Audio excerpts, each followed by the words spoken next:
Sejam todos muito bem-vindos e hoje a gente vai conversar novamente sobre a história da macumba e a história do nosso país, esse Brasilzão velho aí, que tá aí, nós estamos aí também. E trazendo de reflexão para todos nós, meus amigos, quando a gente pensa na macumba, né, na umbanda, nas religiões afro-brasileiras, hoje em dia, às vezes a gente não faz ideia de toda a história que existe por trás disso tudo. Isso é uma coisa muito importante para a gente ir atrás, porque a história de todas essas culturas afro-brasileiras estão intimamente ligadas com a história do nosso país, de cada momento que esse país passou, né? Do que cada momento aconteceu com a população, com a cultura e etc. Então, quando a gente fala em religião afro-brasileira, a gente pode ter uma tendência a pensar em várias coisas. Primeira coisa, uma das tendências que a gente pode pensar, nossa, orixá, todas essas coisas, né, e tal, macumba, né, e tal. Mas, como que o processo de escravização africana começou? Os povos da cultura iorubá, eles foram chegar no Brasil bem depois de muitas outras culturas da África, né? Os primeiros africanos que foram chegando no Brasil pelo processo de escravização foram aqueles da cultura Bantu, né? E como que aconteceu isso? Olha só a diferença. O primeiro registro que a gente tem, registro histórico, que um povo Bantu chegou no Brasil, foi de 1532, né? Os Yorubás o registro que a gente tem de 1789, ou seja, bem depois. E quando a gente fala de Yorubá, a gente está falando dos orixás, a gente está falando do orixá Exu, por exemplo. E aí, antes disso, a gente vai ter toda uma religiosidade afro-brasileira sem orixá, sem Exu, sem tudo aquilo que às vezes a gente tem essa tendência de pensar sobre essas culturas, né? E é importante a gente refletir sobre isso para a gente entender todo esse caldeirão cultural que faz parte da nossa história, né? Então, aqui no nosso canal, a gente já fez alguns vídeos sobre a santidade, né? A santidade, que é uma manifestação religiosa tipicamente indígena, que vai ter elementos do catolicismo também como uma forma de resistência. E, em paralelo, no começo lá da colonização, também no período colonial, a gente já vai ter a manifestação do que a gente vai chamar de calundu aqui no Brasil, né? E os calundus, eles são tipicamente vai fazer parte dessa cultura afro-brasileira, mas de uma cultura que vem dos povos bantus, né? E aí, como que, só de curiosidade, né, eu separei pra gente conversar aqui, mas como que acontece, né, como que começa, assim, um pouco desse processo da escravização dos africanos? O rei de Portugal, no final do século XV, que era o seu João II, Dom João II, ele manda uma delegação para o reino do Congo, né, que os povos bantus, eles ficam naquela região de Angola, do Congo, mais naquela região. Da cultura iorubá é mais na região da Nigéria, mais para cima. Então ele manda uma delegação para aquela região, uma comitiva de Portugal para o reino do Congo. Não no sentido assim de descer o pau, mas no sentido de apresentar o que Portugal tinha de comércio, de religião, um monte de coisa. Não era no sentido assim de já ir para guerra, né? Não, era diferente. Só que aí o que vai acontecer? O Manicongo, que era lá do reino do Congo, ele vai se converter ao catolicismo, né? E aí ele vai começar a divulgar o catolicismo para a sua corte, para o povo e tudo mais. E o que vai acontecer? Ele vai mandar o seu filho até Roma e para estudar e tudo mais. E aí o que vai acontecer? O filho do Manicongo, ele vai retornar para o Congo como bispo. E aí, quando o filho retorna, o pai, que é o Manicongo, ele se abdica do trono e o filho toma o lugar. E ele começa a falar para as pessoas do catolicismo, toda aquela coisa que precisa se converter e tal, tal, tal. E aí o que acontece? Aquelas pessoas que não se convertessem iriam ser vendidas como escravos. E aí que começa toda essa coisa. Então, pelo menos dentro dessa cultura, ou dentro do começo ali, é claro que esse processo da escravização que vai acontecer nas Américas, ele é muito amplo, né? Mas aqui a gente está falando do começo, a gente está falando da cultura Bantu. E dentro da cultura Bantu, acontece dessa forma, onde o Manicongo, o rei do Congo lá, ele conhece toda a comitiva lá de Portugal, tal, ele manda o filho dele até Roma, para estudar o catolicismo, não sei o que, toda aquela coisa, e o filho dele retorna como bispo. Ele abdica do trono, o filho dele toma e começa a meio que forçar as pessoas a se converter. E quem não se convertesse ia ser vendido como escravo. E assim começa, né? E aí vem muitos africanos para o Brasil. E aí, uma coisa que eu separei para a gente conversar, eu vou deixar na descrição do vídeo para quem quiser de interesse pesquisar. É um artigo científico chamado, vou mostrar para vocês aqui, A Religião dos Bantus, Novas Leituras sobre o Calundu no Brasil Colonial. Então, é um artigo científico aqui, ó. Esse artigo que eu separei para a gente conversar, ele é do Robert Daibert, né? O Robert Daibert é mestre em História pela Unicamp, doutor em História pela UFRJ e professor do programa de pós-graduação em Ciência da Religião pela Universidade Federal de Juiz de Fora. Então, é um material, assim, de muita qualidade para a gente estudar, para a gente ir atrás, para a gente conhecer, além das referências bibliográficas que ele traz no artigo dele também, que vale muito a pena a gente dar uma olhada. Então, eu vou lendo aqui, a gente vai conversando de boa, só na suavidade, só na paz aqui, de boinha. E a gente vai tocando o barco. Vamos ver onde a gente vai chegar. Quando a gente fala de Calundu, só contextualizando vocês, existe uma figura que é muito estudada dentro do Calundu, que é a Luzia Pinta.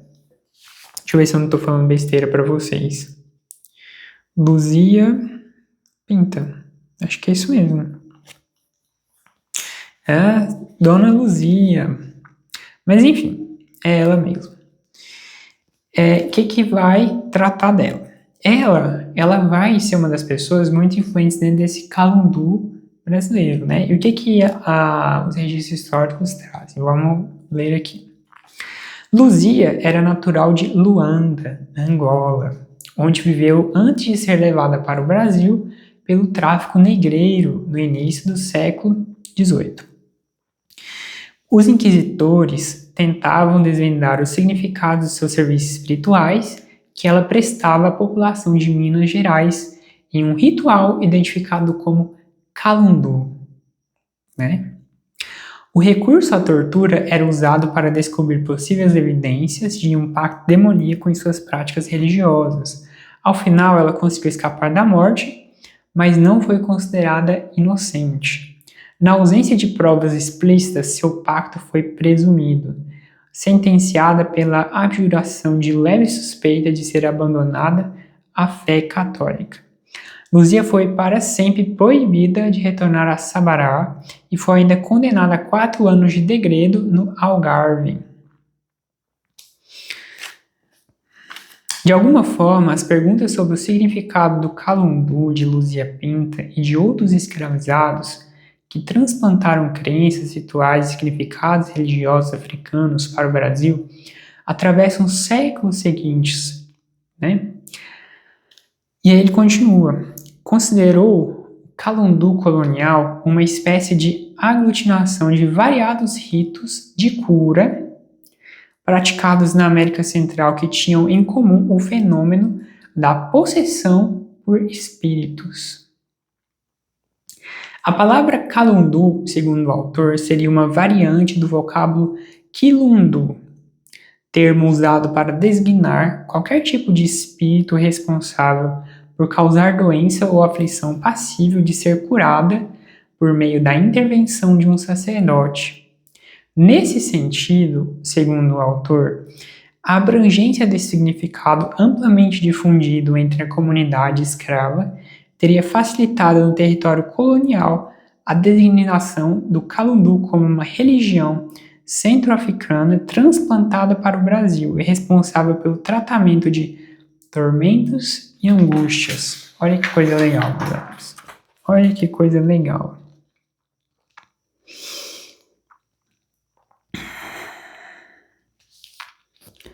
Então, o que é que ele continua aqui?